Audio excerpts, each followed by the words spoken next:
अस्सलाम वालेकुम स्टूडेंट्स। कैसे हैं आप लोग? ठीक ठाक हैं स्टूडेंट्स? आज का जो हमारा लेक्चर है वो उसी चैप्टर से रिलेटेड है जो हमने लास्ट टाइम स्टार्ट किया था, the design of the tax system.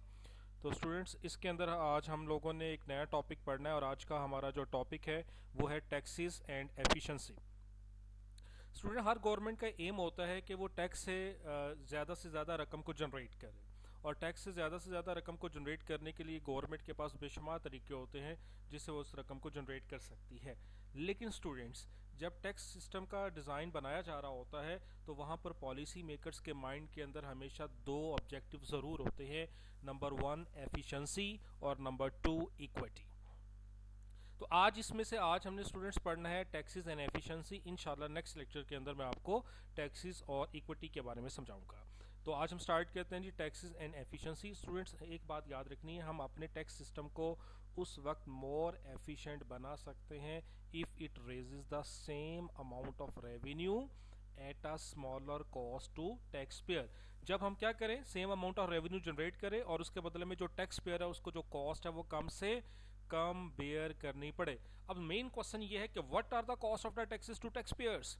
तो टैक्स पेयर को कौन सी कॉस्ट बेयर करना पड़ती है? तो स्टूडेंट्स, तीन तरह की कॉस्ट है। नंबर वन जो सबसे इंपॉर्टेंट है, the cost which is Baird by the tax pair itself. जो वो पहली वो कॉस्ट है जो वो टैक्स की शक्ल में खुद अदा कर रहा है।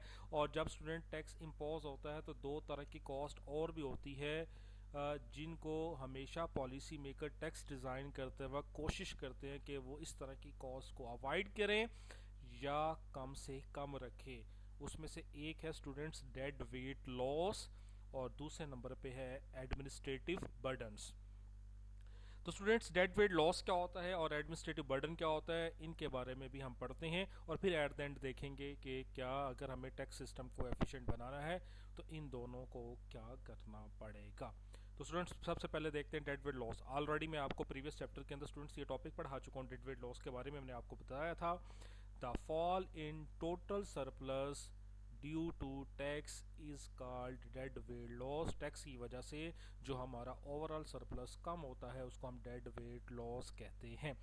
अब स्टूडेंट्स, जो टैक्सेस हैं affect the decision debt paper में, आप मेरी बात से एग्री करेंगे, जो जब टैक्सेस होते हैं वो इंसान को जो डिसीजन कर रहा होता है उसको चेंज करने में जो ना वो टैक्सेस का एक बहुत इंपॉर्टेंट रोल होता है कि इंसान ने जो डिसाइड किया होता है वो टैक्स की वजह से उसको चेंज कर देता है। जैसे फॉर एग्जांपल, अगर गवर्नमेंट जो है वो टैक्स लगा दे आइसक्रीम के ऊपर, ठीक है, तो लोग क्या करेंगे, आइस अपना डिसीजन फ़ौरन चेंज कर देंगे और आइसक्रीम को कम खाना शुरू कर देंगे और उसकी जगह की और प्रोडक्ट खरीदना शुरू कर देंगे।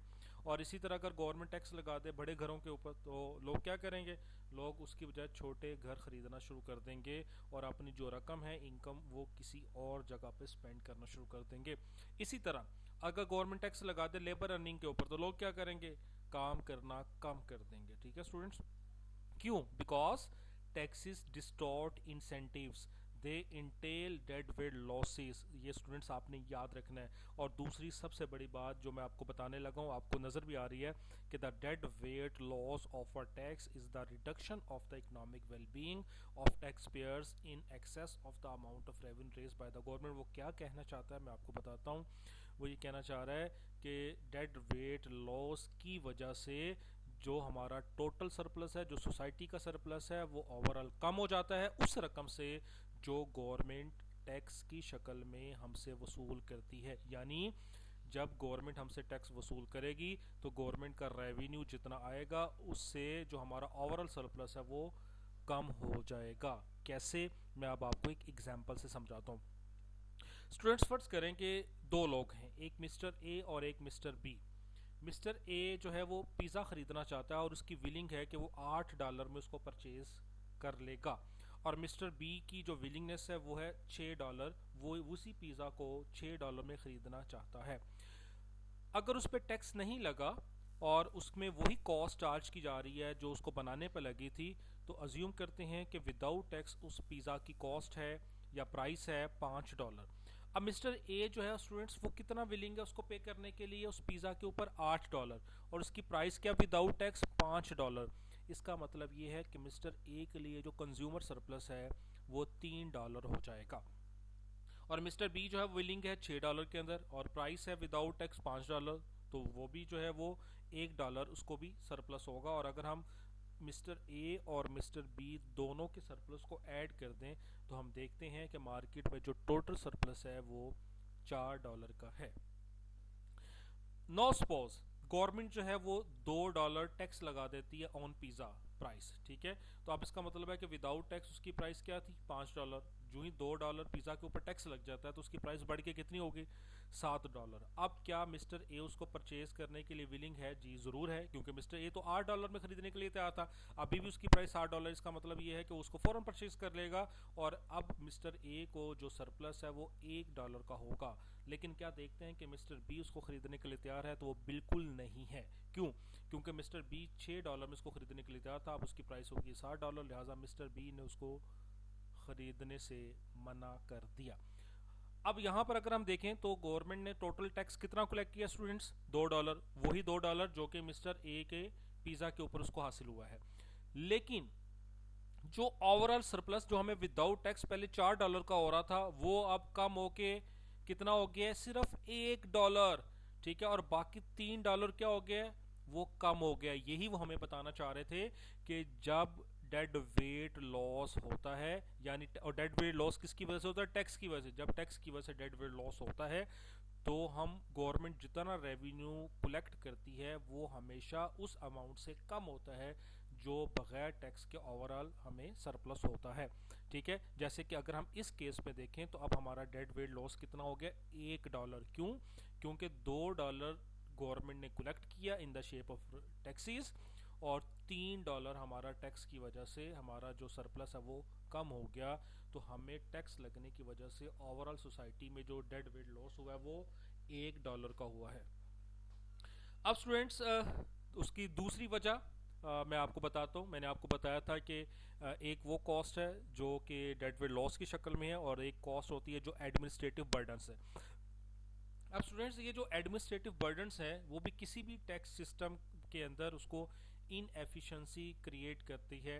अब एडमिनिस्ट्रेटिव बर्डन से क्या मुराद है इसको मैं थोड़ा सा बताता हूँ स्टूडेंट। फॉर एग्जांपल आज अगर गवर्नमेंट अनाउंस करती है कि आपने जो है वो 15 दिन के अंदर जो है वो हमें फ़ाइल टैक्स की जमा करवानी है, तो अब क्या होगा स्टूडेंट्स, हर बंदा जो बिजनेसमैन है या कोई भी शख्स है जो टैक्स पेयर है वो क्या करेगा, वो अपनी तमाम एक्टिविटीज़ को छोड़कर सबसे पहले वो फॉर्म फिल करना शुरू कर देगा, यानी टाइम अपना यहाँ पे स्पेंड करना शुरू कर देगा, ठीक है। अब वो सिर्फ इस 15 दिन के अंदर फाइल फॉर्म सबमिट नहीं करेगा, बल्कि वो क्या कर रहा है, उसको अपना पूरा एक रिकॉर्ड मेंटेन करना पड़ता है जो वो पूरे साल से कर रहा है ना। ये हमारा ये टैक्स का लॉ है जो उसको बताता है कि आपने ये रिकॉर्ड कीपिंग करनी है पूरा साल, और जब आपने फाइल रिटर्न करनी है तो आपने ये रिकॉर्ड भी साथ में भेजना है।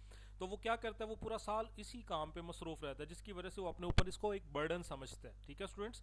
वो बर्डन टाइम की शक्ल में भी है, वो बर्डन डॉक्यूमेंट्स की शक्ल में भी है, वो कम्प्लेक्स सिस्टम की वजह से भी है, ठीक हो गया स्टूडेंट्स। आप आज आप देखें बेशुमार ऐसी कंपनीज हैं जो कि जिनके ऊपर बहुत ज़्यादा टैक्स बनता है, लेकिन वो क्या करती हैं, वो बड़े बड़े लॉयर्स हायर कर लेती है, अकाउंटेंट्स हायर कर लेती है, जो उनको जो है ना फैसिलिटेट करते हैं, यहाँ तक कि वो ना सिर्फ उनकी सारी एक्टिविटीज़ को पूरा करते हैं बल्कि उनको कम अमाउंट ऑफ टैक्स कैसे बनाना है वो बनाने में भी उनको फैसिलिटेट करते हैं, जिसकी वजह से गवर्नमेंट को उल्टा नुकसान ही होता है। तो लिहाजा हमें administrative burden of tax system को क्या करना चाहिए, रिड्यूस करना चाहिए by simplifying the tax laws. अब हमारा जो टॉपिक था स्टूडेंट्स, हम ये पढ़ रहे थे टैक्सेस एंड एफिशिएंसी। तो हमने ये सीखा है, एट द एंड ये सीखा है कि अगर कोई भी गवर्नमेंट अपने टैक्स सिस्टम को मोर एफिशिएंट बनाना चाहती है तो उसे डेड वेट लॉस और एडमिनिस्ट्रेटिव बर्डन्स को कम से कम करना पड़ेगा।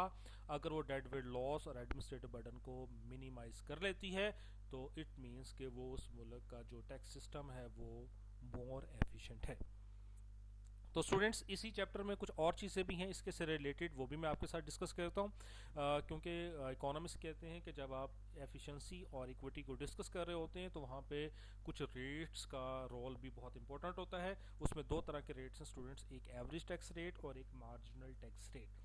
अब इन दोनों में क्या फ़र्क है, सबसे पहले मैं आपको डेफिनेशन से समझाऊंगा, फिर मैं आपको एग्जाम्पल के साथ समझाता हूँ। स्टूडेंट्स एवरेज टैक्स रेट की डेफिनेशन होती है कि it is the rate which is obtained by total taxes paid divided by total incomes, कि जितना आप टोटल टैक्स पे कर रहे हैं उसको ऊपर रखें, जितनी इनकम उस पर डिवाइड कर दें और परसेंटेज के लिए 100 से मल्टीप्लाई कर दें, तो आपको पता चल जाएगा कि वो शख्स अपनी इनकम का कितने परसेंट टैक्स अदा कर रहा है।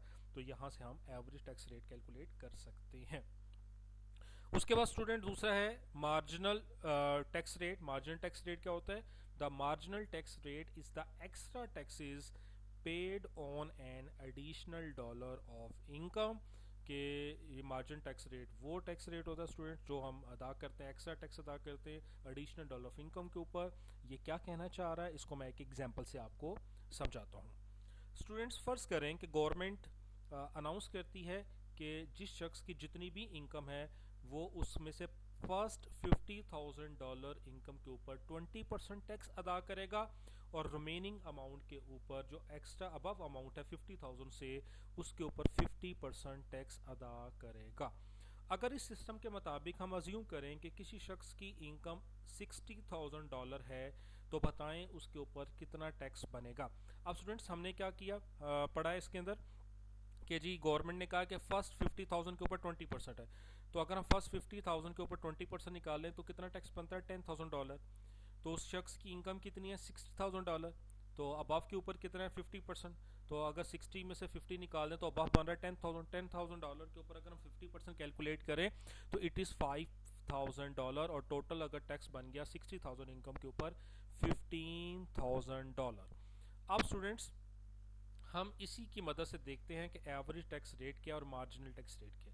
एवरेज टैक्स रेट का फार्मूला स्टूडेंट्स मैंने आपको क्या बताया, total tax paid divide by total income और परसेंटेज के लिए आपने 100 से मल्टीप्लाई जरूर करना है। अब टोटल टैक्स पेड स्टूडेंट्स कितना निकला है $15,000, उसको ऊपर रखें। टोटल इनकम कितनी है उस शख्स की $60,000, उस पर डिवाइड करें 100 से मल्टीप्लाई करें तो आंसर इज 25%। इसका मतलब ये है कि उस वो जो टैक्स पेयर है वो अपनी इनकम का 25% जो है वो टैक्स अदा कर रहा है। ये एवरेज टैक्स रेट कैलकुलेट करने का तरीका बता दिया मैंने आपको। और मार्जिनल टैक्स रेट क्या होगा जी इसी एग्जांपल में, it is 50% because the amount of the tax would be raise by $0.50 if the tax payer earn an additional dollar. हम इसको एक आपको एग्जांपल से बताता हूँ ना स्टूडेंट्स। ये देखें गवर्नमेंट ने क्या अनाउंस किया था कि फर्स्ट 50,000 इनकम के ऊपर कितने परसेंट टैक्स है 20%, और एडिशनल के ऊपर कितना होगा 50%। तो मार्जिनल टैक्स रेट के बारे में हमने यही पढ़ा है ना कि जो एडिशनल हम जो पे कर रहे हैं एडिशनल डॉलर ऑफ इनकम जो हम पे कर रहे हैं उसके ऊपर जो रेट होगा वो मार्जिनल होगा। तो एडिशनल के ऊपर रेट हम 50% पे कर रहे हैं, तो लिहाजा इस एग्जांपल के मुताबिक जो हमारा मार्जिनल टैक्स रेट है वो 50% होगा। तो मैं उम्मीद करता हूँ स्टूडेंट्स आपको एवरेज रेट और मार्जिनल रेट कैलकुलेट करना आ गया होगा। अब इसी के साथ एक स्टूडेंट्स और पॉइंट भी है जिसको लमसम टैक्सेस भी कहते हैं, मैं आपको ये भी बता देता हूँ कि लमसम टैक्सेस क्या होता है। It is a tax that is the same amount for every person regardless of earning. इसका मतलब ये है कि गवर्नमेंट अगर एक अमाउंट फिक्स कर दे सबके लिए और कहे कि आपकी आमदनी चाहे ज़्यादा है या कम है आपने सेम अमाउंट ही पे करनी है, तो उस वक्त हम कहते हैं जी वो लमसम टैक्सेस है। फॉर एग्जाम्पल अगर गवर्नमेंट इम्पोज कर दे कि जी $4,000 जो है वो हर एक ने टैक्स अदा करना है रिगार्डलेस कि उसकी आमदनी ज़्यादा है कम है कितनी है, तो वो लमसम टैक्सेस कहलाएगा। ठीक है, अब मैं इसको मज़ीद क्लियर करता हूँ स्टूडेंट्स आपको डिफ्रेंशिएट करके इसी एग्जाम्पल को एवरेज और मार्जिन रेट के साथ। अगर अज्यूम करें स्टूडेंट्स एक टैक्स पेयर है जिसकी इनकम $20,000 है। अगर $20,000 उसकी इनकम है और गवर्नमेंट ने कहा कि आपने $4,000 जो है उसके ऊपर टैक्स अदा करना है, तो बताएं वो अपनी आमदनी का कितने परसेंट टैक्स अदा कर रहा है। तो आप एवरेज टैक्स रेट कैलकुलेट कर सकते हैं कैसे, 4,000 को ऊपर रखेंगे, डिवाइड बाय इनकम 20,000 पर डिवाइड करेंगे, मल्टीप्लाई बाय 100 करेंगे। इट मीन्स कि वो टैक्स पेयर अपनी इनकम का 20% अदा कर रहा है। और अगर एक टैक्स पेयर है जिसकी इनकम $40,000 है और गवर्नमेंट ने इसके लिए भी कहा कि आपने $4,000 ही पे करना है, क्योंकि अभी हमने सीखा है कि इनकम ज़्यादा हो या कम हो इसमें गवर्नमेंट एक फ़िक्स अमाउंट लगा देती है टैक्स की जो सबने पे करनी होती है। तो अगर हम इस शख्स के मुताबिक उसका एवरेज निकालें तो स्टूडेंट्स 4,000 डिवाइड बाय 40,000 मल्टीप्लाई 100 करेंगे तो इट इज़ 10%। तो एवरेज टैक्स रेट आपको कैलकुलेट करना आ गया।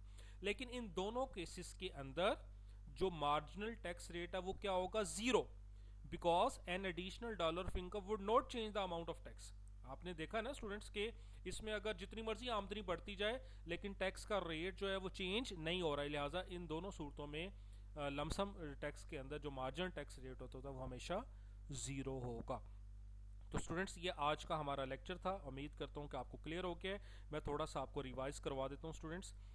बेसिकली आज के टॉपिक जो हमारा चैप्टर है वो design of the tax system है। उसके अंदर हमने पढ़ा कि हर गवर्नमेंट का एम होता है कि वो ज़्यादा से ज़्यादा रेवेन्यू जनरेट करे, लेकिन हमेशा जो पॉलिसी मेकर्स हैं वो टैक्स का सिस्टम बनाते वक्त उन्हें कुछ चीज़ों को मद्देनज़र रखना पड़ता है। उसमें दो इंपॉर्टेंट चीज़ें हैं, एक एफिशिएंसी है और एक इक्विटी है। तो आज के लेक्चर में हमने सिर्फ एफिशिएंसी के बारे में पढ़ा कि टैक्सेस एंड एफिशिएंसी, और मैंने आपको बताया कि टैक्स का सिस्टम उसी वक्त मोर एफिशिएंट होगा जब सेम अमाउंट ऑफ टैक्स होगी और रेदर उसके बदले में जो कॉस्ट जो टैक्स पेयर है वो कम से कम होनी चाहिए। और मैंने आपको बताया कि तीन तरह की कॉस्ट होती है। एक वो कॉस्ट है जो कि जो स्टूडेंट्स जो टैक्स पेयर पे कर रहा है in the shape of taxes, जो उसके ऊपर लगा उसने अदा करना। उसके अलावा कुछ और कॉस्ट भी होती हैं जो कि सोसाइटी को फर्दर बेयर करना पड़ती हैं टैक्स की वजह से। तो हमेशा पॉलिसी मेकर को ये चाहिए कि जब भी वो पॉलिसी बनाए तो वो जो फर्दर कॉस्ट हैं, जिसमें मैंने आपको डेड वेट लॉस और मैंने आपको एडमिनिस्ट्रेटिव बर्डन के बारे में बताया कि वो उसको बिल्कुल अवॉइड करें या उसको मिनिमम रखें। अब डेड वेट लॉस क्या होता है या एडमिनिस्ट्रेटिव बर्डन क्या होता है ये भी मैंने आपको समझाया, और फिर मैंने आपको बताया कि जितना ये मिनिमाइज होगा उतना टैक्स सिस्टम हमारा मोर एफिशिएंट होगा। उसके अलावा स्टूडेंट्स इसी चैप्टर में एक दो चीज़ें और थी जिसमें हमने एवरेज टैक्स रेट और मार्जिन टैक्स रेट के बारे में पढ़ा और लमसम टैक्स के बारे में पढ़ा। तो इंशाल्लाह नेक्स्ट लेक्चर में हम इसका दूसरा ऑब्जेक्टिव डिस्कस करेंगे जो कि टैक्स एंड इक्विटी है। तो स्टूडेंट्स उम्मीद करता हूँ कि आपको ये क्लियर हो गया होगा। Thank you very much.